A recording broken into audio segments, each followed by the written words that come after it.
Selanjutnya kita perhatikan ada kebenaran yang kita dapat lihat dalam cerita pengutusan Yunus ke Niniwe. Ada beberapa hal kebenaran yang harus saudara tangkap, yang harus kita tangkap dalam hal pengutusan Yunus ke Niniwe. Yang pertama, saudara perhatikan, jangan ada kepahitan dalam hidupmu. Jangan ada kepahitan dalam hidup kita. Jangan ada kepahitan. Kalau engkau ada kepahitan, saudara, engkau tidak bisa hidup diberkati Tuhan. Kalau engkau ada kepahitan, engkau tidak bisa, saudaraku yang dikasih, melakukan apa yang Tuhan kehendaki. Dalam Yunus 1 ayat 1 tadi, saudaraku dikatakan, datanglah firman Tuhan kepada Yunus bin Amitai. Yunus bin Amitai. Yunus itu artinya merpati. Amitai artinya benar. Berarti Yunus bin Amitai merpati dalam kebenaran. Amin. Haleluya. Merpati dalam, sudah merpati saja sudah pas, udah lambang Roh Kudus loh. Tapi dalam kebenaran sempurna. Tidak ada satu kepahitan dari segala merpati ini, dari segala jenis unggas, hanya burung merpati yang tidak memiliki empedu. Tidak memiliki kantong empedu. Semua ciptaan yang lain memiliki kantong empedu. Saya lihat, saudaraku, mengapa seperti itu? Karena apa? Sebenarnya yang memproduksi empedu itu adalah hati. Semua hati, hati manusia, hati binatang, hati termasuk hati merpati.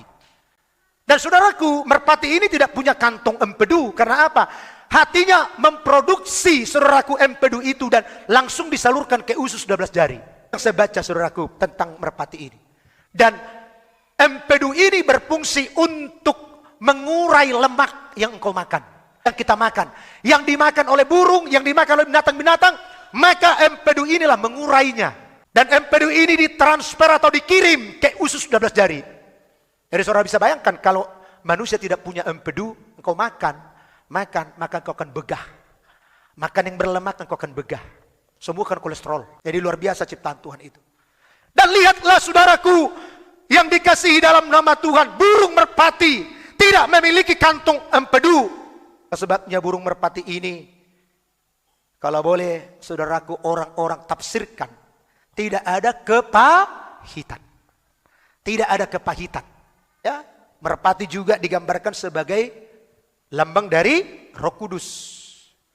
Saudara, suami istri yang tidak bisa akur, mohon maaf, suami istri yang ingin bercerai, belajar lihat merpati, satu pasang itu sampai seumur hidup. Pasangannya tidak pernah gonta-ganti merpati. Tidak yakin, beli merpati satu pasang, buktikan. Nah saudaraku, kalau empedu ini pecah, bisa membuat kepahitan, bisa membuat pahit daging yang akan dimasak. Ya, jadi kalau empedu pecah, baik empedu ayam, empedu ikan mas, saudara bayangkanlah kalau tidak percaya, nanti beli ikan mas, pecahkan empedunya, nggak usah bersihkan atau bersihkan, pasti ketika kau masak rasa pahit. Betul ya? Kau masak pun daging ayam sehebat apapun kau masak, kalau sudah pecah empedunya, ya udah cepat-cepat bersihkan. Kalau tidak, sudah meresap rasa pahit. Saudaraku, memang ya empedu rasanya pahit, tidak manis. Dan itulah yang membuat ketika empedu ini terpecah, maka saudaraku semua dagingnya akan berdampak pahit. Saudara, Tuhan ingin agar kita tidak ada kepahitan dalam hidup. Yesus katakan, jangan ada kepahitan dalam hidup. Yesus ajari kita ketika datang beribadah, ketika mau datang berdoa, supaya apa? Selesaikan dulu kepahitan. Jangan sampai dalam kepahitan. Ayo suami istri berusahalah, mau datang ke rumah Tuhan, sudah tahu mau hari ibadah, jangan cari gara-gara suami, jangan cari gara-gara istri. Ini sudah tahu hari Minggu, Sabtu pagi sudah mulai, ayo, tuntas ini sekarang kalau ya pecahlah, pagi-pagi Minggu pecah. Ayo Pak, Minggu, homanau, kaulah dulu pergi, aku nggak mau sekarang ibadah, hatiku nggak mood, ya jelasnya nggak mood, orang ribut. Saudara, ada hati yang tidak damai atau akar kepahitan ini, firman Tuhan ingatkan kita, bereskan ganjalan antara kita dengan sesama supaya ibadahmu berkenan kepada Tuhan. Haleluya. Haleluya. Haleluya. Haleluya. Saya tidak pernah larang engkau datang beribadah. si A, si B. Tidak pernah bisa saya larang. Tapi ibadahmu kurang berkenan. Apalagi satu jemaat, sidang jemaat. Satu persekutuan. Sesama umat Tuhan. Musuh-musuhan, gontok-gontokan. Malu bro. Malu neng, malu. Kita anak-anak Tuhan. Tuhan katakan, jangan ada akar kepahitan. Jangan ada sesuatu yang mengganjal hatimu untuk mempersembahkan sesuatu untuk berdoa ke rumah Tuhan. Markus 11:25. Dan jika kamu berdiri untuk berdoa, ampunilah dahulu sekiranya ada barang sesuatu dalam hatimu terhadap seseorang, supaya juga Bapamu yang di sorga mengampuni kesalahan-kesalahanmu. Paham ya? Saudara, kalau ibadahmu terasa hambar, koreksi hatimu. Aku enggak ada berkat hari ini beribadah. Loh kenapa? Periksa hatimu, jangan orang lain periksa. WL-nya enggak tahu. Itu dari hatimu. Itu dari hatimu, saya mau katakan. Wah, kok banyak enggak ngerti dah. Hatimu periksa. Amin. Sono melep na baru. Haleluya. Haleluya. Kita periksa hati. Kan begitu sudah. Aku Bapak Gembala nggak ngerti saya. Kemana-mana. Kok Bapak Sintua itu Pak Guru kemana-mana. Hatimu yang kemana-mana. Hati kita bereskan. Berdamai dengan Tuhan. Berdamai dengan dirimu. Wahyu 8 ayat 11. Ayo. Nama bintang itu ialah Absintus. Ya, nama bintang itu ialah Absintus dan sepertiga dari semua air menjadi absintus. Sepertiga dari air menjadi absintus dan banyak orang mati karena air itu sebab sudah menjadi pahit. Dalam suasana ibadah sebenarnya terjadi air Tuhan, air sorga, suasana air sukacita dari Tuhan, dari Roh Kudus. Itu sebenarnya. Tetapi airnya jadi absintus. Kenapa? Periksa hatimu, periksa hidupmu, hati kita. Sorot dengan firman. Jujur kita mengakui, memang Tuhan hatiku sedang tidak enak sama si Anu. Tuhan, ampuni aku, pulihkan aku. Besok pagi saya ketemu, saya akan peluk cipika-cipiki Tuhan. Akan habis ibadah besok Tuhan, saya akan ajak dia Tuhan makan mie ayam. Nah saudara yang dikasihi dalam nama Tuhan Yesus Kristus. Jadi itu yang Tuhan inginkan, supaya kita selesaikan segala hal-hal yang mungkin mengganjal di hati. Apakah ada kepahitan dalam hati kita? Tuhan ingin hidup kita di dalam kasih. Saya sudah awali tadi, saudaraku yang dikasihi dalam nama Tuhan, perhatikan bahwa kebencian karena permusuhan antara Israel dan bangsa Asyur atau orang Asyur lah membuat Yunus mencoba untuk tidak berangkat ke Tarsis, ke Niniwe. Aduh, begitu. Kebencian. Masih mau akar kepahitan?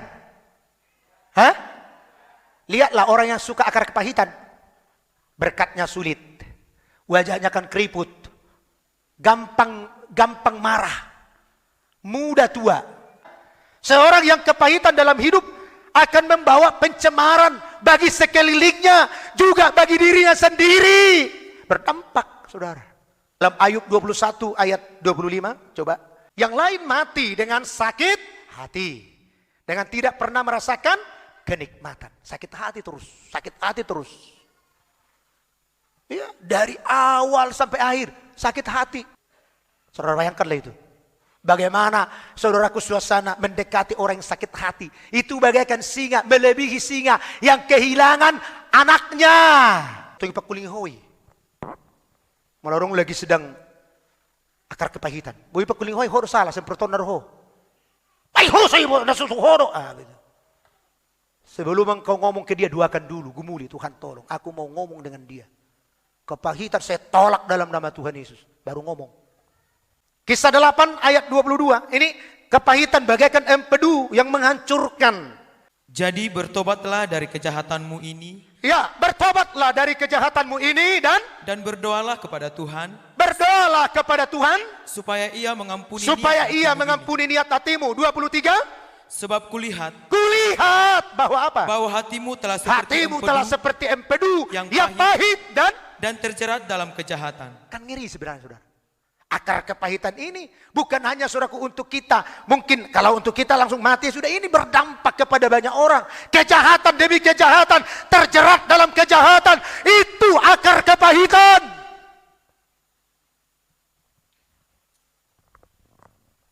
Maka Bapak Ibu Saudara, tidak ada untungnya kita untuk menyimpan kepahitan. Tidak ada untungnya kita, saudaraku, untuk menyimpan dalam hidupmu. Sedetik pun jangan. Sedetik pun, mungkin kita pernah disakiti, tetapi berdoalah, belajarlah untuk katakan kepada Tuhan, Tuhan pulihkan aku supaya tidak memiliki akar kepahitan. Haleluya. Yang kedua, saudaraku, Tuhan inginkan kita bangun, bangkit. Tuhan inginkan kita bangun dan bangkit. Yunus pasal yang pertama ayat yang kedua tadi, bangunlah, pergilah ke Niniwe, kota yang besar itu, berseluruh terhadap mereka, karena kejahatannya telah sampai kepadaku. Saudaraku, perhatikan hari-hari ini ada banyak orang Kristen. Disebutkan Kristen, tapi Kristen kursi goyang. Kursi goyang kenapa? Turun, naik. Naik, turun. Kan begitu kan? Kursi goyang. Kursi malas. Atau ayunan. Maju, mundur. Maju, Kristen ayunan, Kristen kursi malas, kursi goyang. Tuhan tidak suka kita seperti Tuhan suka bangun, bangkit, pergi, keluar. Tuhan tidak suka kalau kita menjadi Kristen, kehidupan Kristen yang rohaninya maju mundur. Tuhan tidak suka. Hari Jumat kemarin saya katakan firman Tuhan bahwa supaya kita harus menjadi Kristen yang kuat, Kristen yang sejati. Termasuk salah satunya bisa mengampuni satu dengan yang lain. Bisa mengasihi satu dengan yang lain. Itu Kristen yang kuat, yang sejati. Sebab dengan demikian engkau saling mengampuni, maka orang lain tahu bahwa engkau muridnya Yesus. Bisa mengampuni. Jadi saudaraku, jangan kita maju mundur. Maju mundur. Tahun ini lari 100. Tahun berikutnya lari 50. Daftar lubang. Ini enggak terkejar ini. Enggak bisa dibawa jalan ini. Saudara, bayang kita capek. Kalau di depan enggak bisa kita kejar, di belakang enggak bisa ditunggu. Maju mundur. Tuhan inginkan kita maju, saudara. Bukan maju mundur. Jadi kehidupan kekristenan kita biar mengalami kemajuan, peningkatan. Jangan hanya diam di tempat. Jangan hanya bangga cukup puas dengan status, mohon maaf, Kristen. Jangan bangga, puas dengan itu. Ayo, Yeremia 31:21, jelas sekali ini dikatakan. Ayo. Dirikanlah bagimu rambu-rambu jalan. Ya, dirikan rambu-rambu jalan, terus. Pasanglah bagimu tanda-tanda jalan. Ya. Perhatikanlah jalan raya baik-baik, yakni jalan yang telah kau tempuh. Ya, perhatikan jalan yang sudah kau tempuh. Kembalilah. Kembalilah hai anak darah Israel. Kembalilah ke kota-kotamu ini. Kembali ke kota-kotamu. Kembali ke Yerusalem. Kembali kepada semangat awal.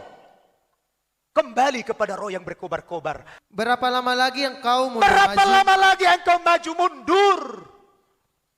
Tuhan tidak suka loh maju mundur. Yang Tuhan suka apa? Maju. Amin. Haleluya. Haleluya. Maju. Dalam kerohanian maju. Rohanimu maju. Bertumbuh. Berapa lama lagi engkau maju mundur, hai anak? Perempuan yang tidak taat. Biasanya, mohon ampun, kehidupan Kristen yang maju mundur itu kehidupan Kristen tidak taat. Tidak usah ngomong ke saya apa-apa. Firman Tuhan bilang, perempuan yang tidak taat, gereja yang tidak taat, maju mundur. Tapi orang Kristen yang taat, seperti Abraham taat, seperti Yesus taat sampai mati di kayu salib, dia terus maju. Amin. Di tempat pun tidak bisa. Udah tempat santai, tidak bisa. Tuhan mau kita maju. Haleluya.